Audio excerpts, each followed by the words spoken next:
Bismillah, alhamdulillah, wassalatu wassalamu ala rasulillah, la hawla wa la quwwata illa billah, Allahumma aftah alaina futuhal arifin, wafiqna taufiqas salihin, wa wahabna ma wahabtahu li awliyaikal muqarrabin, waj'alna minhum wa bihim wa ma'ahum amin ya rabbal alamin. Bismillah, alhamdulillah, teman-teman marilah kita panjatkan puja dan puji syukur kehadirat Allah Subhanahu wa taala yang telah memberikan kita nikmat iman, nikmat Islam sehingga kita bisa bertemu menuntut ilmu di bulan yang penuh berkah ini. Salawat serta salam senantiasa tercurah pada baginda Agung Muhammad sallallahu alaihi wasallam yang kita harapkan syafaatnya kelak di yaumil akhir. Amin ya rabbal alamin. Baik Bapak Ibu yang dimuliakan Allah, alhamdulillah pertemuan pertama Selasa ini insyaallah kita akan membahas tentang sejarah dan pensyariatan puasa.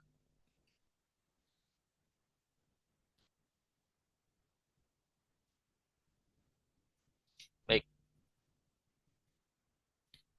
Nah, sejarah puasa. Yang pertama, sebelum puasa bulan Ramadan disyariatkan, ya yang kita jalani sekarang ini, sebelumnya umat Islam ada kewajiban puasa.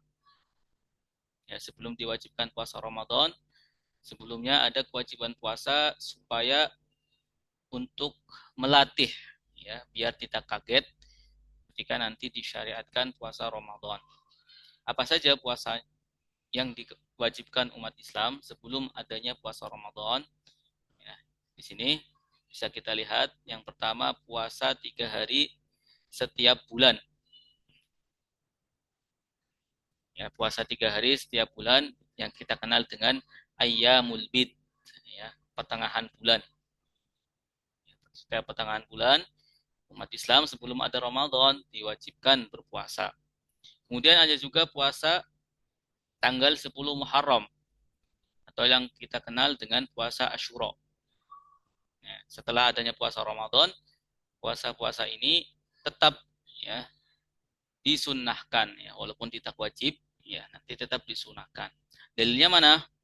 Dalilnya karena Rasulullah Shallallahu Alaihi Wasallam, ya dahulu Rasul Shallallahu Alaihi Wasallam yasumu salasata ayyam, ya beliau berpuasa 3 hari min kulli syahrin, ya, di setiap bulannya, wa yasumu yauma asyura, dan beliau puasa pada hari Asyura, ya, diriwayatkan oleh Imam Abu Dawud.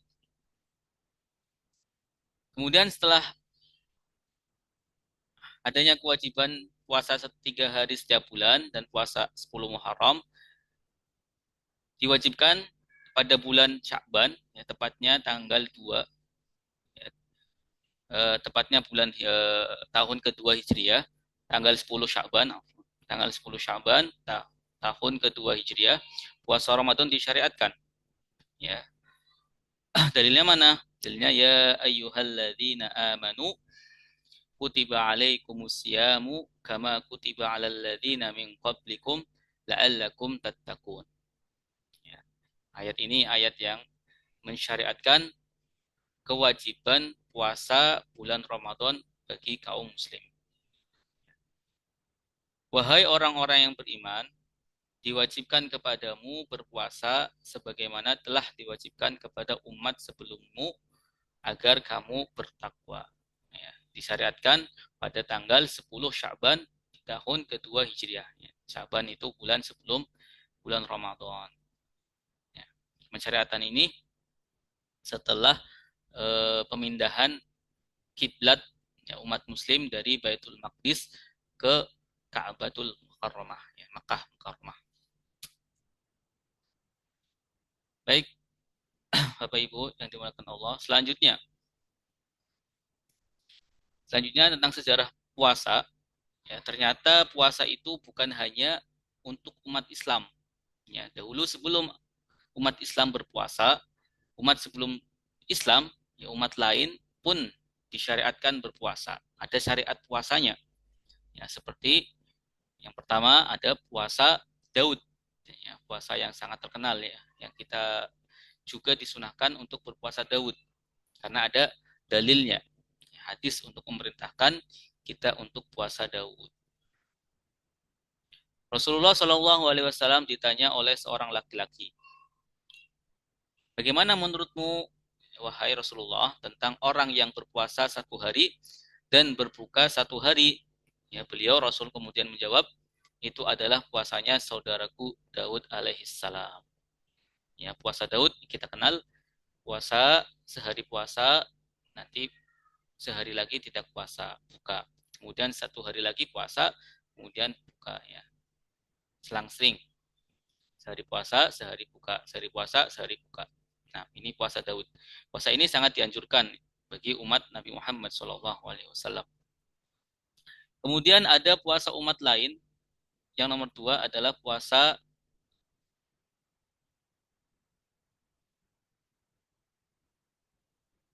Maryam. Puasa Maryam, Sayyidah Maryam. Bentuk atau tata cara puasa yang dilakukan Maryam ini bukan hanya sekedar tidak makan dan tidak minum seperti yang kita lakukan ya, tetapi juga tidak boleh berbicara kepada manusia.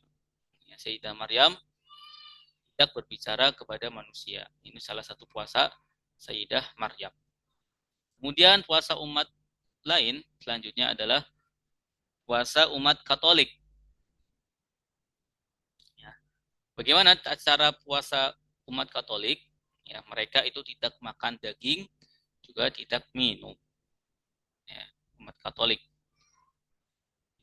Kemudian yang terakhir umat Yahudi. Ya, umat Yahudi, umat sebelum Islam, ya, puasa umat lain sebelum Islam. Mereka Yahudi tidak makan dan minum selama 6 hari setahun. Dalam setahun mereka diwajibkan berpuasa, tidak makan dan tidak minum selama 6 hari. 6. Itulah puasa umat lain dan sejarah puasa. Ya, jadi bisa kita ringkas.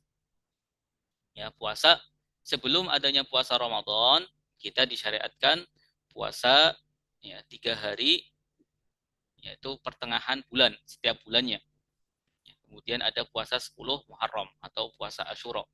Ya, setelah itu Rasulullah SAW umatnya disyariatkan berpuasa Ramadan pada tanggal 10 Sya'ban tahun 2 Hijriah.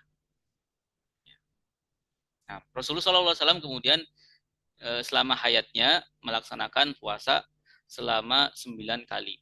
Ya, sebanyak 9 kali. 9 kali puasa. 9 kali puasa Ramadan. Kemudian di sini puasa lain, ya, puasa umat lain ada puasa Daud, puasa Maryam, puasa Katolik, dan puasa Yahudi. Selanjutnya Bapak Ibu yang dimuliakan Allah, ada keutamaan puasa bulan Ramadan. Ya, keutamaan puasa pada bulan Ramadan. Yang pertama, puasa adalah perintah Allah. Ya, puasa Ramadan adalah perintah Allah. Karena perintah Allah, ya, maka dengan perintah itu sendiri orang itu menjadi mulia. Ya, maka kita lihat di dalilnya, dalil puasa. Nah, perintah puasa ini, ya ayyuhalladzina amanu kutiba alaikumusiyam. Ya, jadi Allah Subhanahu wa taala memanggil kita, wahai orang-orang yang beriman. Diwajibkan atas kalian berpuasa. Ya, yang tidak beriman berarti tidak dipanggil, tidak diperintahkan. Ya, itu sebuah kemuliaan bagi kita. Ya ayyuhalladzina amanu kutiba alaikumusiyam kama kutiba alal ladzina min qablikum la'allakum tattaqun. Sebagaimana telah diwajibkan atas orang-orang sebelum kalian agar kalian menjadi orang yang bertakwa. Quran surat Al-Baqarah ayat 183.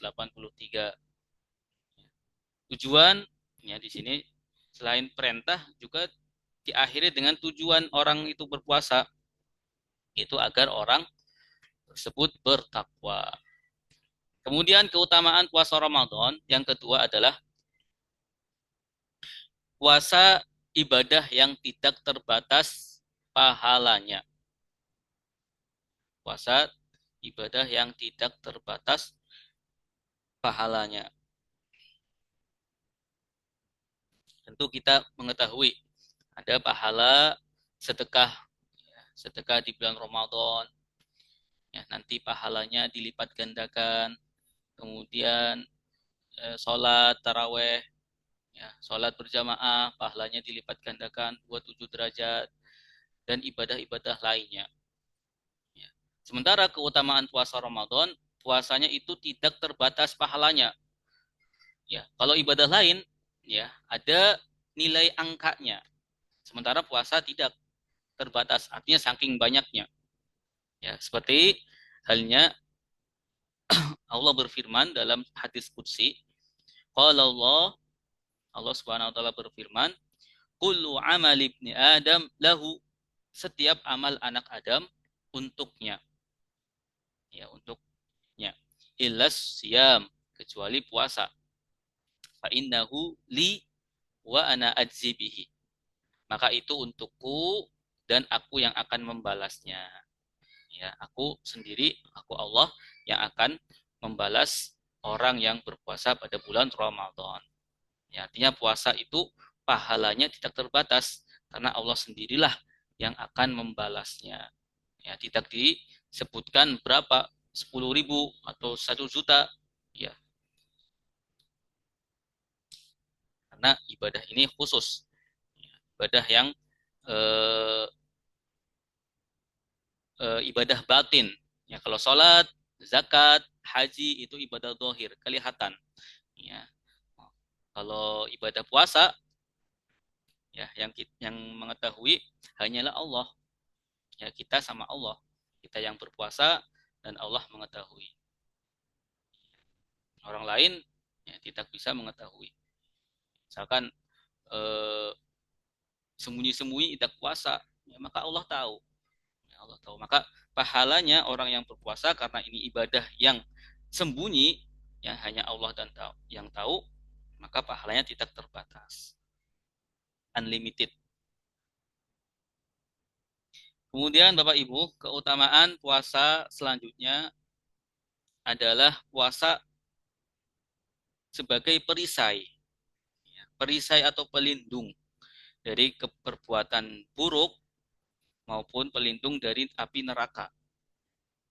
Ya, kita tahu ya orang yang berpuasa itu nanti emosinya akan terkontrol, ya perbuatan kejinya akan terkontrol, ya dia dijauhkan dari perbuatan-perbuatan yang bernilai maksiat. Ya. Jadi puasa itu sebagai pengontrol diri, ya perisai. Seperti hanya diriwayatkan oleh Bukhari dan Muslim, Imam Bukhari dan Imam Muslim, asyamu junnatun. Ya, Nabi SAW bersabda, asyamu junnatun. Puasa adalah perisai. Puasa adalah perisai. Jika salah seorang dari kalian sedang berpuasa, ya, wa idza kana yaumu shaumi ahadikum fala yarfus wala yashab. Ya, maka janganlah berkata keji dan berteriak-teriak. Ya. Fa in sabahu ahadun, jika ada orang yang mencercanya, au qatalahu, atau memeranginya, falyakul, maka ucapkanlah, aku sedang berpuasa. Ya, jadi kalau ada orang yang memusuhi kita, ya, mencerca kita, maka ucapkanlah, kita yang sedang berpuasa, ucapkanlah saya sedang berpuasa. Ya, maka puasa itu bisa memerisai, ya, diri kita dari, ya, emosi, dari emosi kita. Maka keutamaan puasa adalah sebagai perisai. Kemudian nomor 4, Bapak Ibu yang dimuliakan Allah, puasa sebagai sarana pengendalian diri. Ya, untuk mengendalikan nafsu, hawa nafsu kita, maka dianjurkan untuk berpuasa.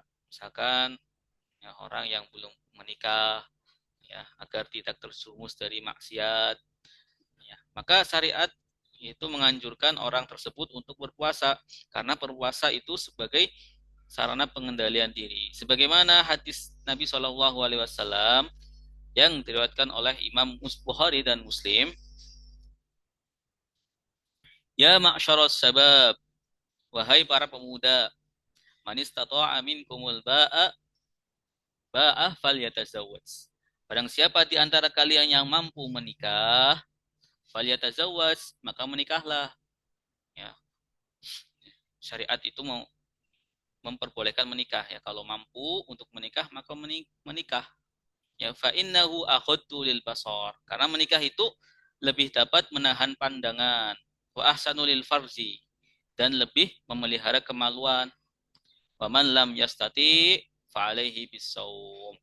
Ya. Bagaimana bagi orang yang tidak mampu menikah ya seperti tidak eh, mempunyai uang ya, mempunyai kemampuan untuk menikah, maka hendaklah ia berpuasa. Fa'alaihi bisawm. Kenapa? Obatnya adalah puasa. Fa'innahu lahu wija. Karena puasa dapat mengontrol syahwatnya. Hadis riwayat Bukhari dan Muslim. Ya, ini adalah keempat keutamaan puasa. Kita ulangi. Yang pertama adalah puasa adalah perintah Allah Subhanahu wa taala. Ya ayyuhalladzina amanu kutiba alaikumusiyam kama kutiba alal ladzina min qablikum la'allakum tattaqun. Kemudian yang kedua, puasa ibadah yang tidak terbatas pahalanya. Ya, pahalanya unlimited. Ya, bukan 1.000, bukan 2.000, bukan 1 juta, lebih. Tidak terbatas. Kemudian puasa sebagai perisai dari amarah, perisai dari mencerca, menghina, dan lain sebagainya. Juga perisai dari api neraka. Kemudian yang terakhir, puasa adalah sebagai sarana pengendalian diri, mengontrol syahwat seseorang. Ya, misalkan jika dia tidak mempunyai pasangan, maka dianjurkan untuk berpuasa.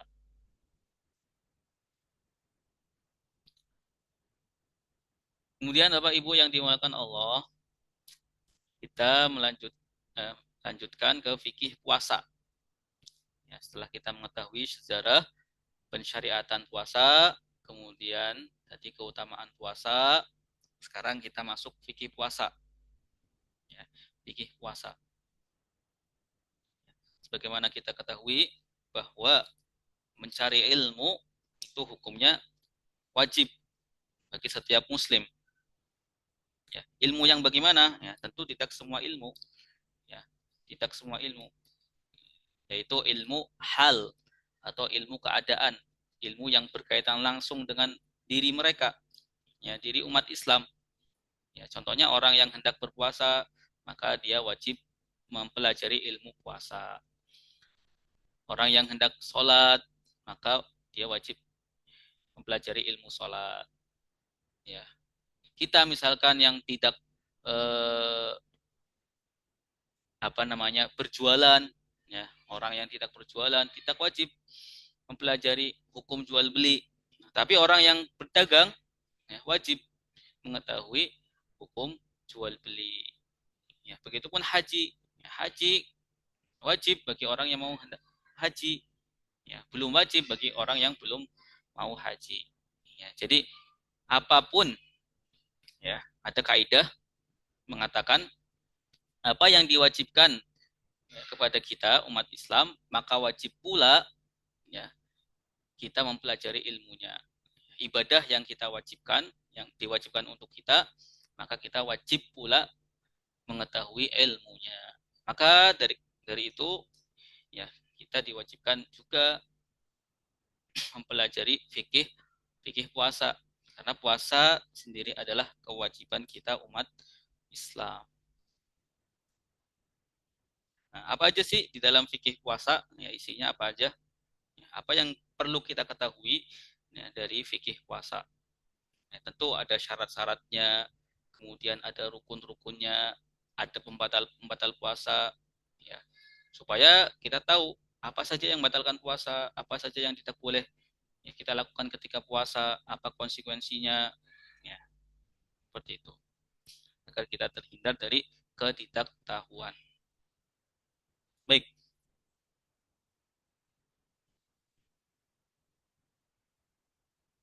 nah selanjutnya di sini kita mulai fikih puasa. Yang pertama kita akan membahas tentang siapa yang wajib menunaikan puasa. Ya, siapa yang wajib menunaikan puasa?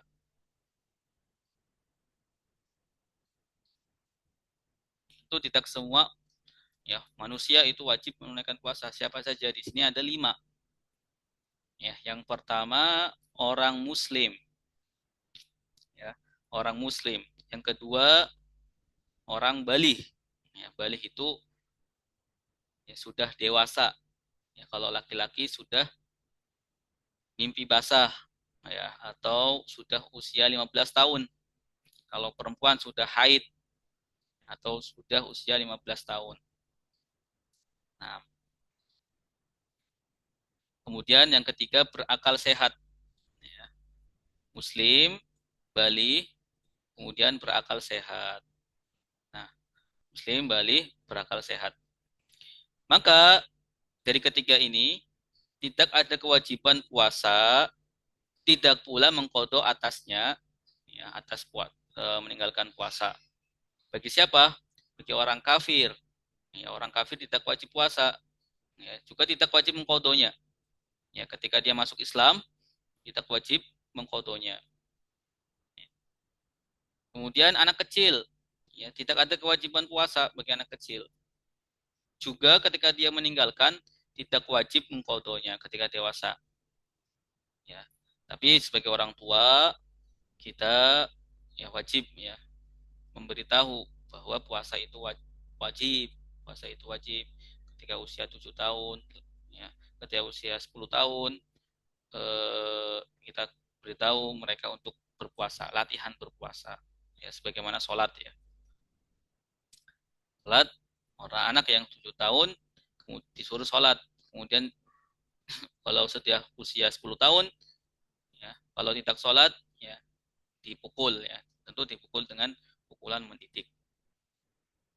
Kemudian berakal sehat ya, maka tidak ada kewajiban puasa, tidak pula mengkodonya atas orang gila.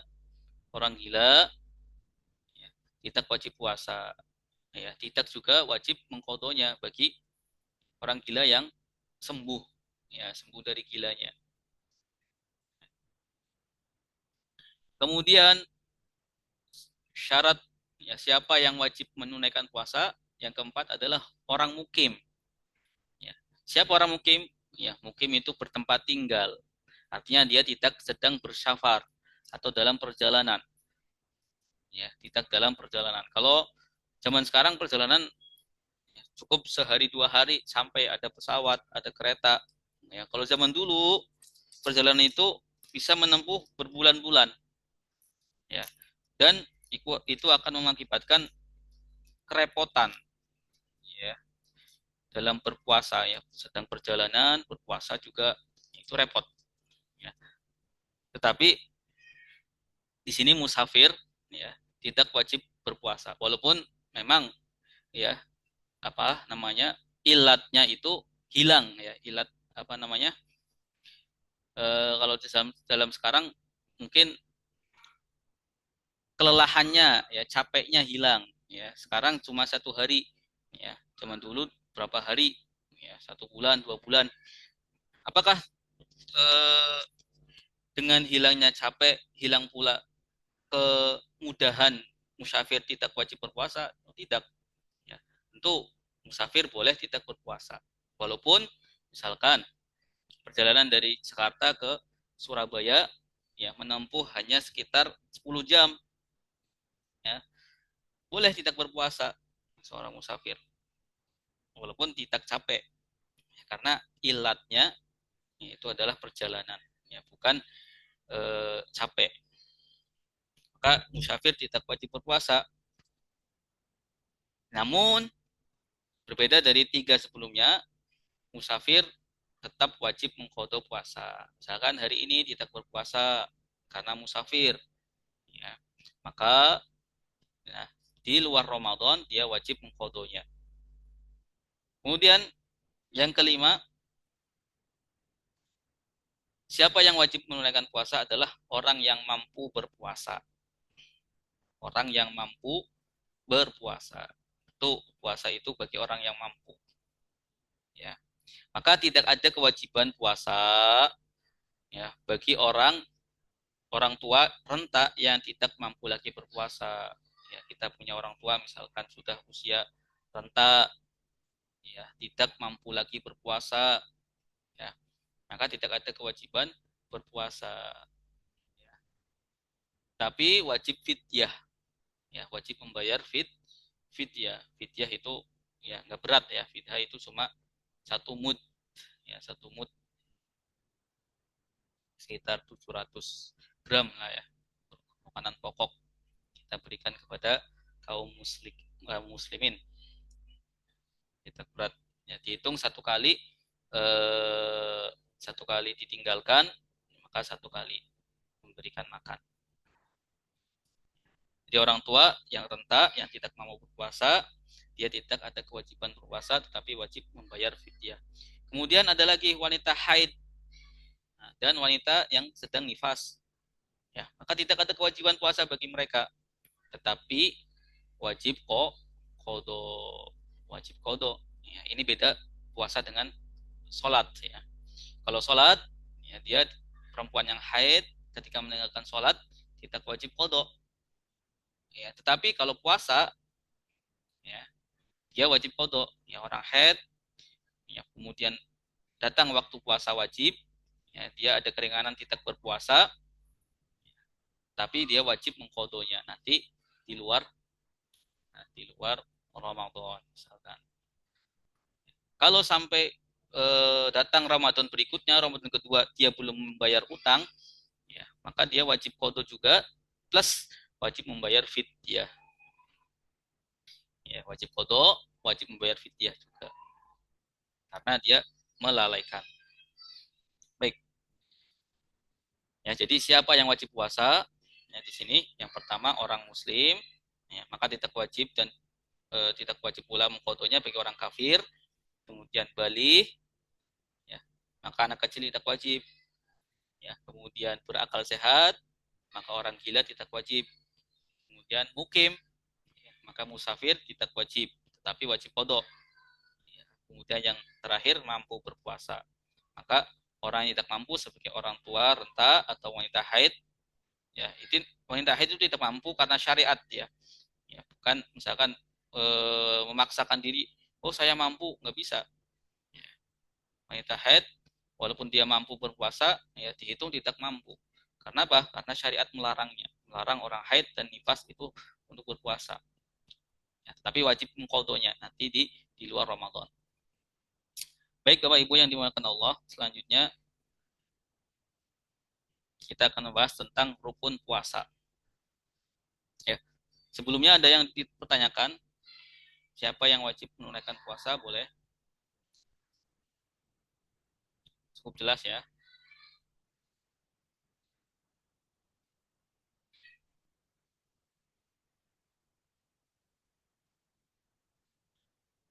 Baik.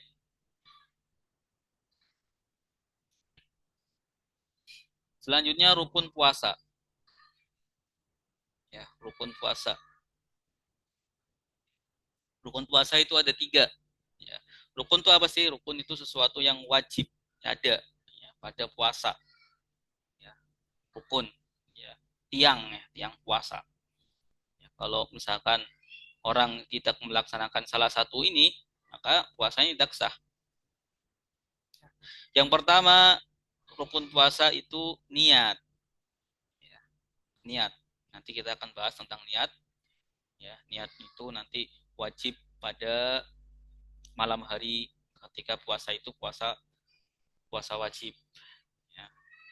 Kemudian yang kedua, menahan diri dari yang membatalkan puasa. Nanti kita juga akan membahas tentang pembatal puasa. Ya, jadi yang pertama niat, kemudian yang kedua menahan diri dari yang membatalkan puasa. Kemudian yang ketiga, ya, rukun puasa adalah orang yang berpuasa. Orang yang berpuasa. Ini menurut sebagian ulama Syafi'iyah, ya, memasukkan ke dalam rukun puasa. Ada yang tidak memasukkan ke dalam rukun. Ya, jadi rukunnya ada dua, niat dan menahan diri dari yang membatalkan puasa saja. Kemudian ada yang berpendapat orang yang berpuasa itu termasuk rukun. Karena apa? Karena puasa itu amalan yang tidak tampak secara zahir. Ya, berbeda dengan sholat maupun haji. Jadi ada bentuknya. Ya, puasa, sholat itu ada gerakannya. Kalau haji ada manasiknya. Sementara puasa itu tidak tampak. Maka sebagian ulama Syafi'iyah memasukkan orang yang berpuasa ke dalam rukun rukun puasa. Ya, ada sebagian lagi mengatakan cuma dua, niat, ya, setelah niat di malam hari, ya, setelah fajar, setelah subuh, adzan subuh, kita menahan diri dari sesuatu yang membatalkan puasa. Sudah, ya, sudah. Kalau sudah dua ini, puasanya sah. Ya, baik. Kemudian, Bapak Ibu yang dimuliakan Allah, niat puasa. Kita jabarkan, kita rincikan tentang niat puasa. Yang pertama, puasa wajib. Ya, niat puasa itu ada dua, ya. Kita bedakan, ada dua, kita rincikan. Yang pertama puasa wajib, yang kedua puasa sunnah. Ya, nanti hukumnya beda, ya, syaratnya beda. Yang pertama puasa wajib, disyaratkan ya pada puasa wajib itu ada tiga. Ya, yang pertama kita meniatkan perbuatan puasa. Ya, kita meniatkan dalam hati kita. Ya, tentu niat itu dalam hati. Ya, meniatkan perbuatan puasa kita dalam hati. Saya niat berpuasa seperti itu. Ya. Kemudian nomor dua, ketika puasa itu puasa wajib, kita juga harus menentukan jenis puasa atau ta'yin. Ya, seperti puasa Ramadan atau puasa nadar atau puasa kafaroh. Ya, ini tiga puasa ini puasa yang wajib. Puasa Ramadan, puasa wajib, puasa nadar, puasa wajib, puasa kafarat, puasa wajib. Ya, maka kita harus menentukan jenis puasanya. Kemudian yang ketiga, jika itu puasa wajib, maka kita harus meniatkan kefarduan puasa, kewajiban puasa. Meyakini dalam hati bahwa puasa ini puasa wadu, puasa fardu, harus diniatkan. Ya, jadi ada tiga, ya, meniatkan perbuatan puasa, kemudian menentukan jenis puasa, meniatkan kefarduan puasa. Jika ini puasa Ramadan, contohnya misalkan, ya, saya niat puasa, berarti sudah satu. Ya. Saya niat puasa. Kemudian saya niat puasa Ramadan, ya, dua. Kemudian fardu, ya, lillahi ta'ala. Fardu lillahi ta'ala. Nah, ini puasa wajib. Dan puasa wajib ini wajib kita lakukan di malam hari. Kita niatkan di malam hari sebelum fajar. Sebelum fajar kita niatkan puasa wajib. Kemudian nomor dua, puasa sunnah. Puasa sunnah ini berbeda dengan puasa wajib. Ya, cuma satu, disyaratkan pada niat puasa sunnah itu meniatkan perbuatan puasa saja. Ya, yaitu saya niat puasa. Mudah. Ya, saya niat puasa selesai. Ya. Dan tidak disyaratkan pada malam hari. Ya, misalkan orang malam harinya tidur, ternyata bangun-bangun dia tidak niat berpuasa. Ya, setelah jam 8, ya, dia ada keinginan untuk berpuasa sunnah. Ya, berpuasa sunnah, misalkan hari Senin, dia ingin berpuasa sunnah jam 8, sementara pas malam dia belum niat puasa. Ya, maka dia boleh melanjutkan, ya, puasa dengan syarat tentu dia belum makan, ya, belum melakukan sesuatu yang membatalkan puasa, maka boleh. Ya, sementara puasa wajib nggak boleh, harus diniatkan pada malam hari. Dan niatnya itu ada 3 ketentuan. Meniatkan perbuatan puasa, menentukan jenis puasa, dan meniatkan kefarduan puasa. Kemudian ada catatan penting ya, yang perlu kita ketahui di sini masalah niat. Ya. Niat cukup dilintaskan di dalam hati. Ya, jadi niat wajib ataupun niat puasa sunnah cukup di dalam hati. Ya. Tidak wajib kita lafadzkan dalam lisan. Ya. Sebagian ulama menganjurkan untuk diucapkan dengan lidahnya dengan bahasa apapun untuk membantu hati mengingat niat tersebut. Tetapi para ulama menganjurkan selain dalam hati kita juga mengucapkan di lisan kita, di lidah kita. Ya, contohnya aku berniat puasa fardu Ramadan. Ya, diniatkan lewat lisan kita. Supaya apa? Supaya hati itu hadir. Ya, hati itu membantu mengingat niat tersebut. Ya, seperti itu. Kemudian catatan yang kedua, wajib meniatkan puasa wajib di malam hari. Jadi puasa wajib itu diniatkan di malam hari.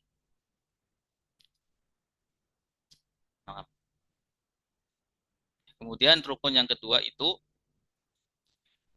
menahan diri dari yang membatalkan puasa.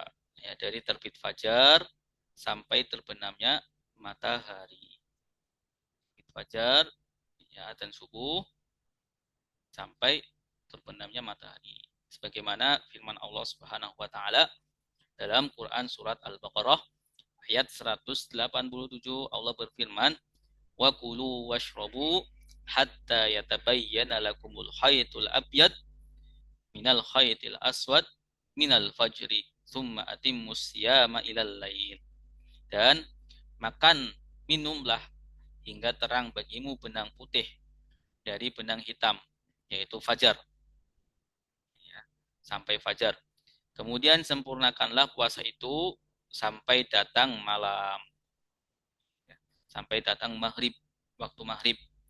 Ya, jadi menahan diri dari yang membatalkan puasa dari fajar sampai maghrib. Ya, ini rukun puasa yang kedua. Ya, tadi yang rukun puasa yang pertama niat, yang kedua menahan diri dari yang membatalkan puasa. Kemudian insya Allah perkara yang membatalkan puasa ini akan kita bahas di pertemuan berikutnya. Perkara yang membatalkan puasa, salah satunya itu memasukkan sesuatu ke dalam salah satu 5 lubang. Ya, nanti ada ketentuan ya, mulut bagaimana. Insya Allah dijelas di pertemuan berikutnya. Alhamdulillah pada pertemuan kali ini kita sudah membahas tentang ya, siapa yang wajib menunaikan puasa. Ya, di sini ada 5, muslim, balik, berakal sehat, mukim, mampu berpuasa, orang kafir tidak wajib. Ya, orang anak kecil tidak wajib, orang gila tidak wajib, ya, musyafir tidak wajib, namun wajib qada. Ya, kalau ketiga ini kafir, anak kecil, orang gila tidak wajib qada. Kemudian mampu berpuasa, maka tidak wajib berpuasa orang tua renta yang tidak mampu lagi berpuasa dan orang wanita haid dan nifas. Kemudian kita juga sudah bahas rukun puasa. Yang pertama niat, kemudian menahan diri. Ya, kemudian dijabarkan niat itu ada 2, ya, dibagi 2.